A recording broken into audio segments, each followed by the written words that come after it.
সুজি আর কাঁচা আলু দিয়ে বানিয়ে ফেলুন দারুণ মজাদার এই নাস্তা রেসিপি বা ব্রেকফাস্ট রেসিপি। এর জন্য প্রথমেই একটা কাঁচা আলু খোসা ছাড়িয়ে নিয়েছি। এবার এই আলুটাকে ছোট ছোট টুকরো করে কেটে নেব। এখানে আপনারা কিন্তু আলুটা যেমন ইচ্ছে তেমন টুকরো করে কেটে নিতে পারেন, সেরকম কোনো ব্যাপার নেই যে এভাবেই কাটতে হবে, কারণ আলুটা যেহেতু মিক্সার জারে দিয়ে পেস্ট করে নেব, তাই এটা ইচ্ছে মতো কিন্তু আপনারা কেটে নিতে পারেন। আমি এভাবে কেটে নিচ্ছি গোটা আলুটা। আপনারা যদি বেশি পরিমাণে বানাতে চান তো একটার জায়গায় দুটো আলুও ব্যবহার করতে পারেন। আমি খুব একটা বেশি পরিমাণে যেহেতু বানাচ্ছি না, তাই একটা আলুই এখানে ব্যবহার করেছি। আলুটা পুরোটা কাটা হয়ে গিয়েছে। আলুটা কাটা হয়ে যাওয়ার পর ভালো করে একবার ধুয়ে নেব। ধুয়ে নিয়ে তারপরে মিক্সার জারের মধ্যে আলুর টুকরোগুলো সবটা দিয়ে দেব।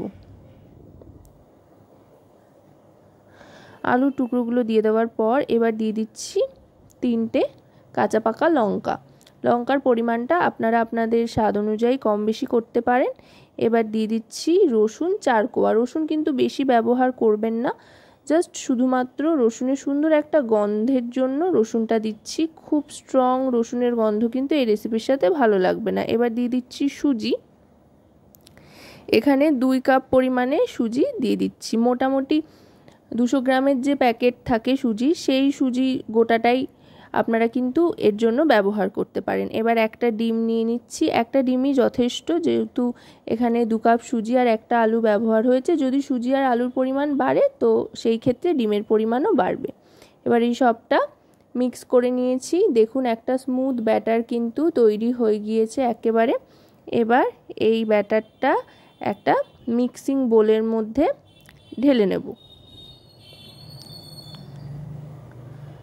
ব্যাটারটা এই মিক্সিং বোলে ঢেলে নেওয়ার পর মিক্সার জারটাকে ভালো করে জল দিয়ে ধুয়ে, এটা কিন্তু অবশ্যই ভালো জল দিয়ে বা খাই আমরা যে জল, সেই জল দিয়েই ধুয়ে নেব। ধুয়ে নিয়ে সেই জলটা এর মধ্যে অ্যাড করে নেব।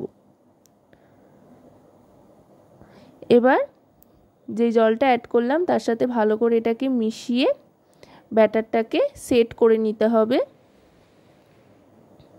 তারপর একে একে সমস্ত উপকরণগুলো এর মধ্যে মিশিয়ে নেব, নুন মিষ্টি সহ আরও যা যা দেওয়ার আছে। প্রথমে আগে জলটা আর ব্যাটারটা ভালো করে মিশিয়ে নিতে হবে, যাতে কোনো রকমের লাম্পস না থাকে সেদিকে লক্ষ্য রেখে। দেখুন ব্যাটারটা কিন্তু মোটামুটি জলের সাথে মেশানো হয়ে গিয়েছে। একদম স্মুথ একটা ব্যাটার কিন্তু মোটামুটি তৈরি হয়ে গিয়েছে। এবার এর মধ্যে দিয়ে দিচ্ছি পেঁয়াজ কুচি। পেঁয়াজটা এভাবে ছড়িয়ে ছড়িয়ে দেবেন যাতে চারধারে মিশে যায় ভালো করে। পেঁয়াজ কুচি দেওয়ার পর এবার দিয়ে দিচ্ছি এতে চিলি ফ্লেক্স। যদি বাচ্চারা থাকে বাড়িতে তাহলে এই চিলি ফ্লেক্সটা অ্যাভয়েড করতে পারেন, আর যদি বড়দের জন্য বানান তো দেবেন, দেখবেন দারুণ সুন্দর একটা টেস্ট আসছে। এবার দিয়ে দিচ্ছি স্বাদ মতো নুন, তারপর দিয়ে দেব স্বাদ মতো চিনি। চিনিটা কিন্তু অবশ্যই ব্যবহার করবেন, তাহলে একটা সুন্দর স্বাদ আসবে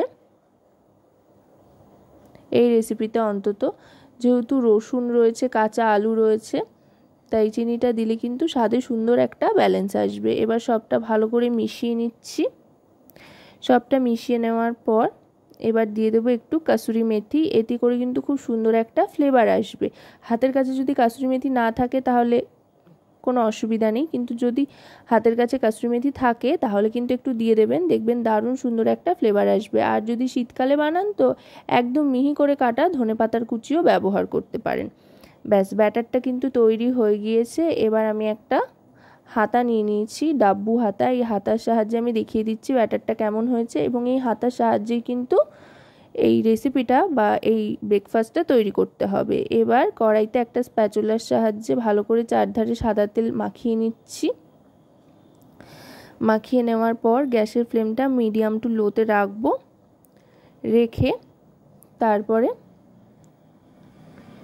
যে ব্যাটারটা তৈরি করেছি সেটা এই ডাবু হাতার সাহায্যে 1 হাতা পরিমাণে দিয়ে দেব। এই হাতার পরিমাপ করে 1 হাতা দিলেই কিন্তু চলবে, এর বেশিও নয় এর কমও নয়।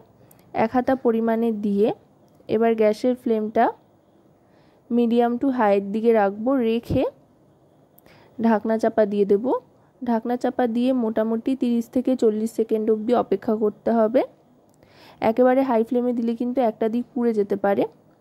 30 থেকে 40 সেকেন্ড হয়ে যাওয়ার পর ঢাকনাটা সরিয়ে নিয়ে এবার দেখুন আস্তে করে উল্টে দিচ্ছি। দেখুন এই পাশটা কতটা লোভনীয় হয়েছে।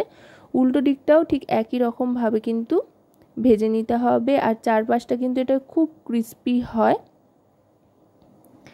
একে তো ডিম রয়েছে আর তারপরে সুজি ক্রিস্পি করবে আর ডিম একটা সফটনেসও আনবে, তাই এটা কিন্তু খেতে অসাধারণ লাগে আর খুব চটজলদি তৈরিও হয়ে যায়। বাচ্চা থেকে বড় যে কারোরই টিফিনে এটা কিন্তু আপনারা প্যাক করতে পারেন। এবার দুটো দিক সমানভাবে ভেজে নিচ্ছি। আর কোনো তরকারি কোনো কিচ্ছুর প্রয়োজন হয় না, শুধুই খেতে কিন্তু অসাধারণ লাগে। আর বানানোও কতটা সহজ আশা করি সেটা আপনারা দেখেই নিলেন। তো আজকের এই রেসিপিটা আপনাদের কেমন লাগলো সেটা কিন্তু অবশ্যই আমাকে কমেন্টের মাধ্যমে জানাবেন সকলে। আর রান্নাবাটি চ্যানেলটিকে সাবস্ক্রাইব করে লাইক শেয়ার কমেন্ট করতে ভুলবেন না, কারণ আপনাদের জন্য আপনাদের নিয়েই কিন্তু আমাদের চ্যানেল রান্নাবাটি।